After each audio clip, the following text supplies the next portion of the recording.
ಕೃಷ್ಣದೇವರಾಯನ ಮಗ ಕೊಲೆಯಾದಾಗ, ಅಚ್ಯುತರಾಯ ಸತ್ತಾಗ, ಬಾಲವೆಂಕಟ ಕೊಲೆಯಾದಾಗ ಎಂದು ಮೂರ್ಮೂರು ಬಾರಿ ಅರಸನಾಗುವ ಅವಕಾಶ ಬಂದರೂ ನಿರಾಕರಿಸಿದ ವ್ಯಕ್ತಿ ಅಳಿಯ ರಾಮರಾಯ.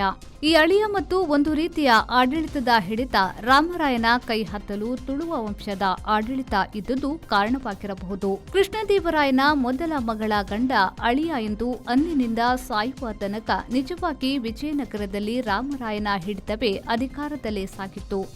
ಕೊನೆಯ ಹಂಪಿ ದೊರೆ ಸದಾಶಿವರಾಯನ ಕಾಲದಲ್ಲಂತೂ ಎಲ್ಲರೂ ರಾಮರಾಯನ ಬಳಿಗೆ ಬರುತ್ತಿದ್ರು. 4 ಬಾರಿ ವಿಜಯನಗರದಲ್ಲಿ ಅಂತರ್ಯುದ್ಧ ತಡೆದ ಸಾಹಸಿ ರಾಮರಾಯ. ಬಿಜಾಪುರದಲ್ಲಿ ಅರಸನಾಗಲು ಯತ್ನಿಸಿದ್ರು.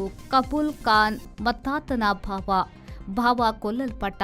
ಆತನ ಮಡದಿ, ಆತನ ತಂಗಿ ಆಯಿಷಾ ಹಾಗೂ ಮಗು ರಾಮರಾಯನ ಆಶ್ರಯಕ್ಕೆ ಬಂದ್ರು. ರಾಮರಾಯ ಈ ಅವಧಿಯಲ್ಲಿ ಎಲ್ಲ ಧರ್ಮ ವಿಜಯನಗರದಲ್ಲಿ ಸಮಾನವೆಂದು ಮಾಡಲು ಪ್ರಯತ್ನಿಸಿದ. ಹಿಂದೆ ವಿಜಯನಗರದಲ್ಲಿ ಜೈನ ಹಿಂದೂ ಜಗಳವೂ ನಡೆದಿತ್ತು ಎಂದು ಅಡ್ಡ ನೋಡಿದ ರಾಮರಾಯ ಆಯಿಷಾಳ ಹಿಂದೂಸ್ತಾನಿ ಸಂಗೀತಕ್ಕೆ ಮನಸೋತುದು ಒಂದು ಕಪ್ಪು ಚುಕ್ಕೆ.